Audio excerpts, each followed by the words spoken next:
चल रहा है ईरान, अब हारेगा रूस। अमेरिका इजराइल का जेन-ज़ी युद्ध शुरू। ईरान में हिंसक प्रदर्शनों को 5 दिन से ज्यादा हो चुके हैं। हैरानी की बात तो यह है कि महज 5 दिन के हिंसक प्रदर्शनों में ईरान में 7 से ज्यादा ईरानी नागरिक ईरानी सुरक्षा बलों से मुठभेड़ में मारे जा चुके हैं। और अब अमेरिका ने ऐलान कर दिया है कि वो ईरान पर सीधी कार्रवाई कर सकता है और अमेरिका ईरान पर कभी भी हमला कर सकता है। अब सवाल उठता है कि अचानक ईरान में इतने हिंसक प्रदर्शन क्यों हुए और क्यों ईरान को लेकर दावा किया जा रहा है कि वहां पर जेन-ज़ी पीढ़ी ने 86 साल के सुप्रीम लीडर अली खामनेई के खिलाफ बगावत कर दी है। कुछ एक्सपर्ट्स ने ईरान में बगावती आंदोलन को लेकर दावा किया है कि रूस की ईरानी ताकत को कमजोर करने और पुतिन की ओर से ईरान को मिल रहे समर्थन को खत्म करने के लिए इजराइल की मोसाद और अमेरिका और पश्चिमी देशों के खुफिया एजेंसियों ने ये पूरा खेल खेला है। दावा किया जा रहा है कि अगर ईरान के सुप्रीम लीडर अली खामनेई का तख्ता पलट हो गया तो रूस को ईरानी हथियार की अंधाधुंध सप्लाई खत्म हो जाएगी। यही वजह है कि ईरान अमेरिका, इजराइल और पश्चिमी देशों की खुफिया एजेंसियों के टारगेट पर है। ईरान में इस वक्त महंगाई चरम पर है, बेरोजगारी बेतहाशा बढ़ चुकी है और खामनेई शासन के खिलाफ ईरान के 31 प्रांतों में से 21 प्रांतों में भयंकर गदर मचा हुआ है। ईरानी मुद्रा का मूल्य बुरी तरह से गिर रहा है। एक अमेरिकी डॉलर के मुकाबले ईरानी रियाल की कीमत 14,50,000 रियाल हो चुकी है। यानी रूस यूक्रेन युद्ध में रूस का समर्थन करने वाले ईरान को तबाह किया जा रहा है ताकि रूस को जंग में हराया जा सके, क्योंकि ईरानी ड्रोन शाहिद और कुछ ईरानी मिसाइलों ने रूस यूक्रेन युद्ध में यूक्रेन, अमेरिका और नेटो के हथियारों को पछाड़ दिया है। लेकिन जो कुछ चल रहा है इसकी शुरुआत हम करते हैं ईरान में चल रहे प्रदर्शनों से, जहां अब अमेरिका भी ईरान पर हमले की तैयारी में जुट गया है। खामनेई का तख्ता पलट, हमले को तैयार अमेरिका। ईरान में हालात तेजी से बिगड़ते जा रहे हैं। देश गंभीर आर्थिक संकट से जूझ रहा है और इसका गुस्सा अब सड़कों पर खुलकर दिखाई देने लगा है। लोगों का विरोध प्रदर्शन छठे दिन भी लगातार जारी रहा। इस बीच अमेरिका के राष्ट्रपति डोनाल्ड ट्रंप ने ईरान को कड़ी चेतावनी दी है। ट्रंप ने साफ शब्दों में कहा कि अगर ईरानी सरकार ने शांतिपूर्ण प्रदर्शनकारियों पर गोली चलाई और उन्हें हिंसक तरीके से कुचला तो अमेरिका चुप नहीं बैठेगा। ट्रंप की यह धमकी ऐसे वक्त में आई है जब सुप्रीम लीडर अली खामनेई के तख्ता पलट की चर्चा खूब हो रही है। खामनेई आर्मी से जुड़ी खुफिया एजेंसी ने इसको लेकर कुछ सबूत भी मीडिया के सामने रखे। ईरान का कहना है कि पश्चिमी देश आंदोलन की आड़ में इस्लामिक शासन को सत्ता से हटाना चाहते हैं।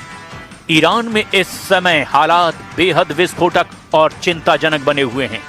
दुनिया भर की मीडिया और इंटेलिजेंस रिपोर्ट्स के अनुसार ईरान में न केवल आंतरिक विद्रोह चरम पर है, बल्कि बाहरी सैन्य हमले का खतरा भी अब पहले से कहीं ज्यादा वास्तविक लगने लगा है।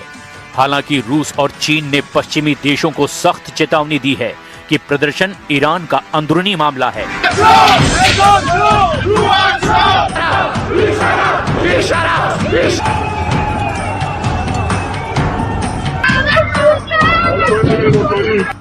और ऐसी स्थिति में अगर ईरान पर बाहरी देशों ने हमला किया तो रूस चुप नहीं बैठेगा। फिलहाल ट्रंप ने जिस तरह से ईरान को धमकी दी है उसे लेकर के ईरान और अमेरिका अब एक दूसरे पर हमला करने के लिए खुली धमकी देने लगे हैं। ईरान पर राउंड 2 हमले की तैयारी, अमेरिका और इजराइल का प्लान लीक। जरा देखिए ट्रंप की धमकी पर ईरान के राष्ट्रपति मसूद पजेश्कियन ने क्या कहा है और क्यों ट्रंप इस वक्त ईरान पर सीधे हमले की धमकी दे रहे हैं। जलते ईरान के ताजा हालातों को देखकर विश्व भर की मीडिया में खलबली मची हुई है। ईरान पर अमेरिकी सैन्य कार्रवाई को लेकर गर्मा गर्म खबरें चल रही है। राष्ट्रपति डोनाल्ड ट्रंप ने हाल ही में इजरायली पीएम नेतन्याहू से मुलाकात के बाद कहा है कि यदि ईरान अपने परमाणु या मिसाइल कार्यक्रमों को दोबारा शुरू करने की कोशिश करता है तो अमेरिका ईरान को पूरी तरह से तबाह कर देगा। ट्रंप ने ताजा बयान में कहा कि अगर ईरानी सरकार ने शांतिपूर्ण प्रदर्शनकारियों पर गोली चलाई और उन्हें हिंसक तरीके से कुचला तो फिर अमेरिका चुप नहीं बैठेगा। राष्ट्रपति डोनाल्ड ट्रंप ने अपने social media site truth social पर लिखा कि अगर ईरान शांतिपूर्ण प्रदर्शनकारियों पर गोली चलाता है और हिंसक तरीके से उनकी हत्या करता है जैसा कि उनकी आदत रही है तो फिर अमेरिका उन्हें बचाने आएगा। हम पूरी तरह से तैयार हैं। ट्रंप की ये चेतावनी ऐसे वक्त में आई है जब ईरान के कई शहर पिछले 5 दिनों से हिंसक प्रदर्शनों की चपेट में हैं। ट्रंप की धमकी पर ईरान की तरफ से भी पलटवार किया गया है। ईरान के राष्ट्रपति मसूद पजेश्कियन ने कहा, ईरान पर किसी भी दमनकारी आक्रमण का जवाब इतना खतरनाक होगा कि हमला करने वाले को पछतावा होगा। पजेश्कियन ने कहा कि ईरान के खिलाफ एक तरह से पूर्ण युद्ध शुरू होने वाला है। उन्होंने कहा कि ईरान इस समय अमेरिका, इजराइल और यूरोप के साथ एक बड़े पैमाने की जंग का सामना कर रहा है जो कि आर्थिक और सुरक्षा दोनों मोर्चों पर है। 1980 के दशक के ईरान इराक युद्ध का उदाहरण देते हुए ईरान के राष्ट्रपति मसूद पजेश्कियन ने अपने दुश्मनों को धमकी दी और कहा कि मौजूदा दबाव भले ही उससे भी ज्यादा है लेकिन ईरान किसी भी धौंस के आगे नहीं झुकेगा। मीडिया रिपोर्ट्स के मुताबिक 2025 में हुए सीमित हमलों के बाद अब 2026 में अमेरिका और इजराइल राउंड 2 हमलों की योजना बना रहे हैं। ट्रंप ने स्पष्ट किया कि वे इस बार ईंधन और समय बर्बाद नहीं करेंगे बल्कि निर्णायक हमला करेंगे। Now I hear that Iran is trying to build up again, and if they are, we're going to have to knock them down. We'll knock them down. We'll knock the hell out of them.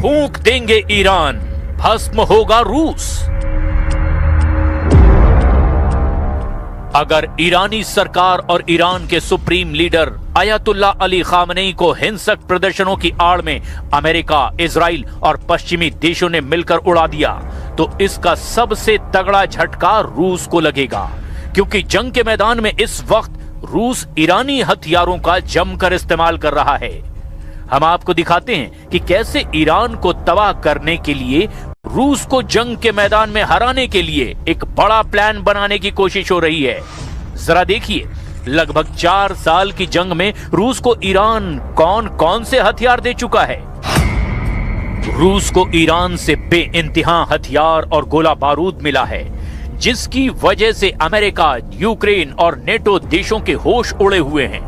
खास तौर से रूस ने ईरानी drone Shahid 136 और शाहिद 131 आत्मघाती drone हमलों से Ukraine में तैनात अमेरिकी और नेटो देशों के हथियारों को तबाह कर डाला है।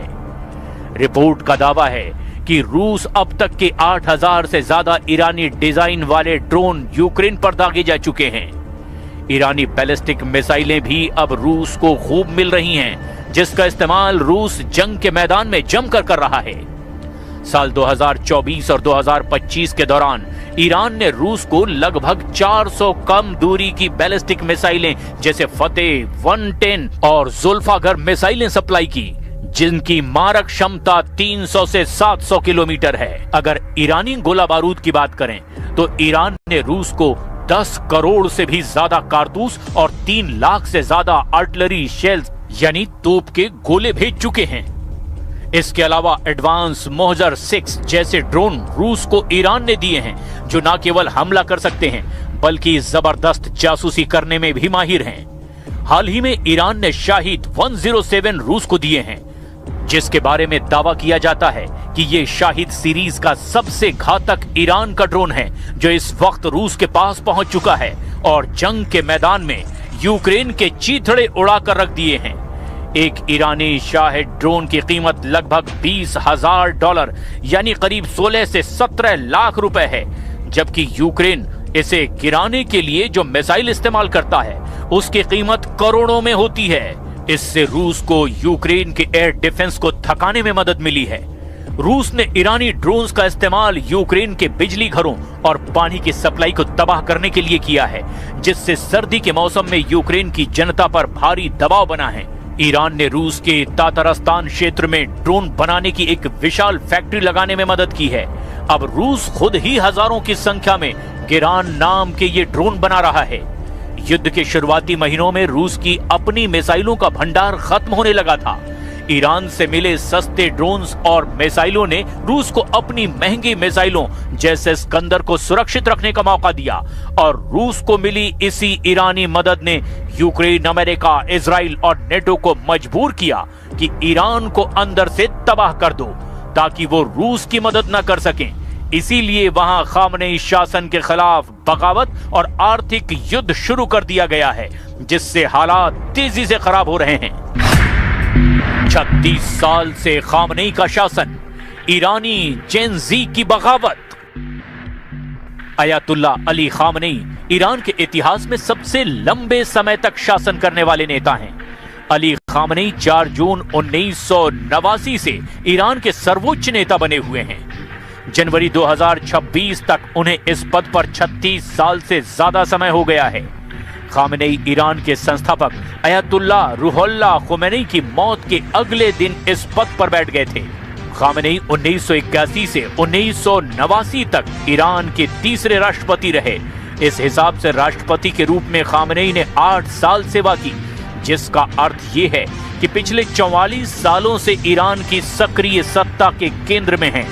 लेकिन अब उसी ईरान में उनके खिलाफ भीषण बगावत शुरू हो चुकी है।